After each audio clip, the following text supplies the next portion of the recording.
Ladies and gentlemen, welcome back once again to Indaba Africa. This is Chris, and today's topic is focused again on South Africa. It's becoming increasingly difficult to find positive news stories about events in South Africa in the midst of the lockdown. Specifically, I'm talking today about racial invectives and language used by the head of state of South Africa, Cyril Ramaphosa. And let's get right into that and discuss it. There are no killings of white farmers in South Africa. The 27th of April, 2018. South Africa's colonial and racist economy must be transformed. The 1st of June, 2020. The natural order of things that encourages whites to be racist leads to men beating their wives. June 5th, 2020. All statements made by President Cyril Ramaphosa.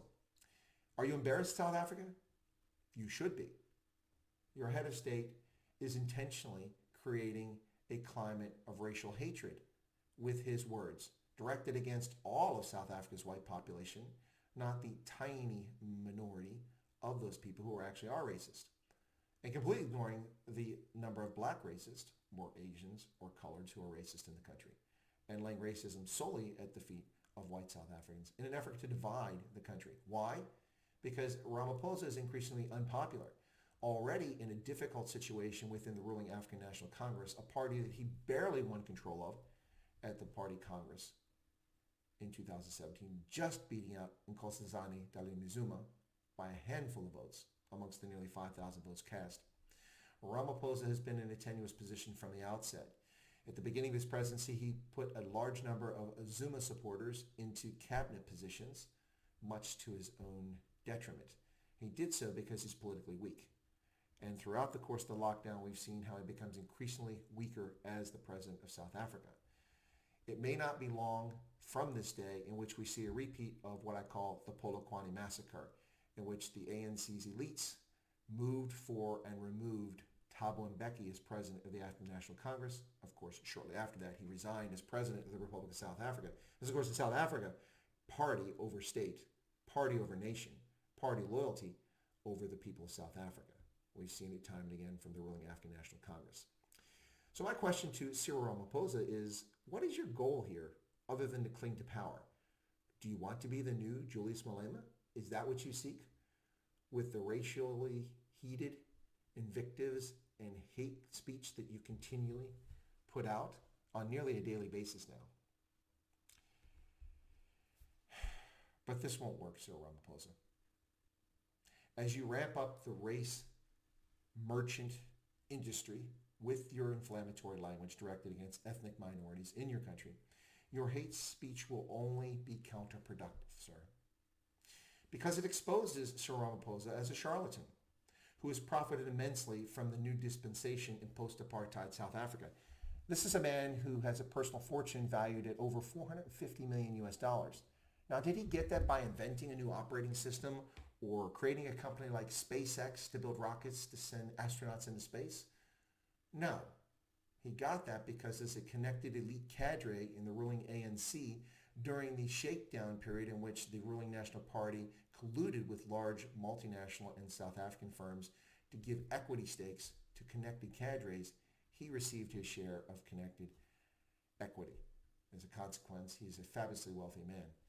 The man who profited immensely from this dispensation now calls South Africa's economy colonial and racist, the very economy that he received such wealth from, illicitly we might argue. So foreign direct investment?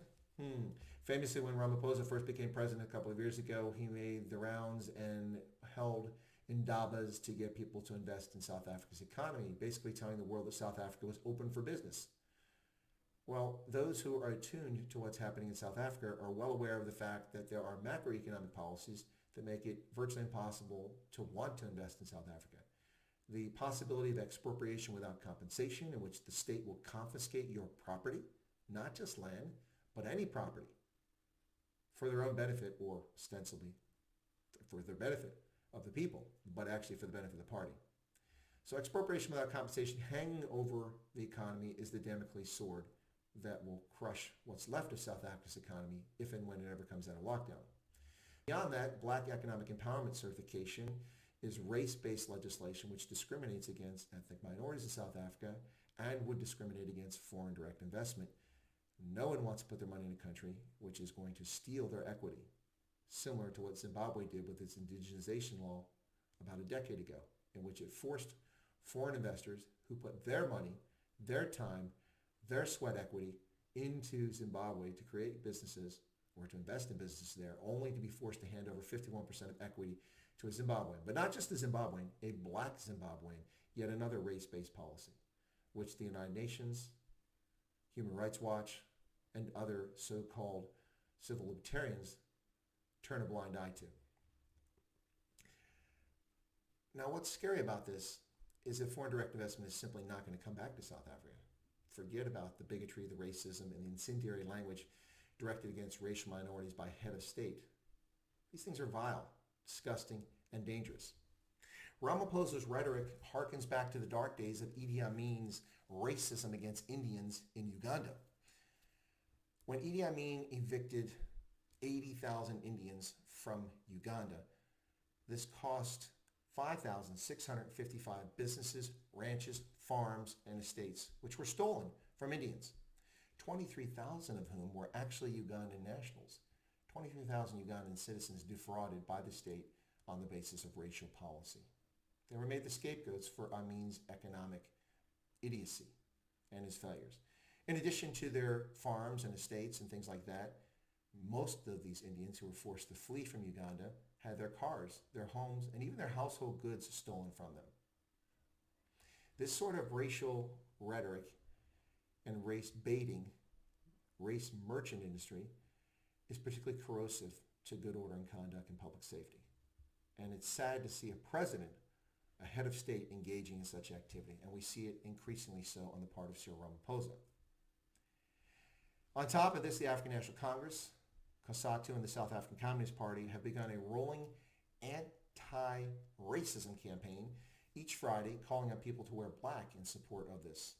Well, this reminds me very much of the episode of Seinfeld, I think it was episode 119 from back in 1995, during which Kramer refused to wear the AIDS ribbon. And so what happened to Kramer for not wearing the AIDS ribbon? He was ostracized, he was chased, he was attacked as if he was some sort of villain. Ladies and gentlemen, this sort of activity we see here with this Black Friday declaration by these folks is likely to lead to the same sort of discrimination. It's quite disturbing to see the head of a state use this language. Very sad to see a development in South Africa, ladies and gentlemen. I have a lot more to say about it, but what can you say? All South Africans should weep for their country and for the language and the rhetoric of their president, who seems intent on saving his own skin by attacking 4.8 million South Africans simply on the basis of their skin color and declaring them to be somehow evil because of their skin color.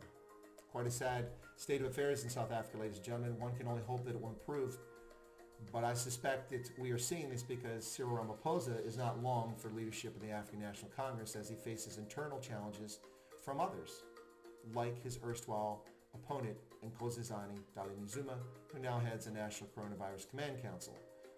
We could possibly expect to see a future Polokwane massacre occurring within the leadership of the African National Congress. The question is, which direction will the party go after that? Will it return to rational conduct and behavior, or will it continue its efforts to consolidate its control and destroy South Africa? Ladies and gentlemen, for its own personal gain. This has been a production of the Indaba Africa Group. If you found this thought-provoking or at least interesting, feel free to subscribe to the channel by pushing that subscription button right down there if you're not subscribed. And also, even if you are subscribed, be sure to check that bell icon to make sure it's toggled so you get all notifications of my future live streams and my prepared videos, as well as my regular Saturday show. Please feel free to leave comments. I'll do my best to read them all and comment if necessary and respond to you. And I ask finally that you smash that like button because it drives viewership. Thank you for your patronage and have a pleasant day.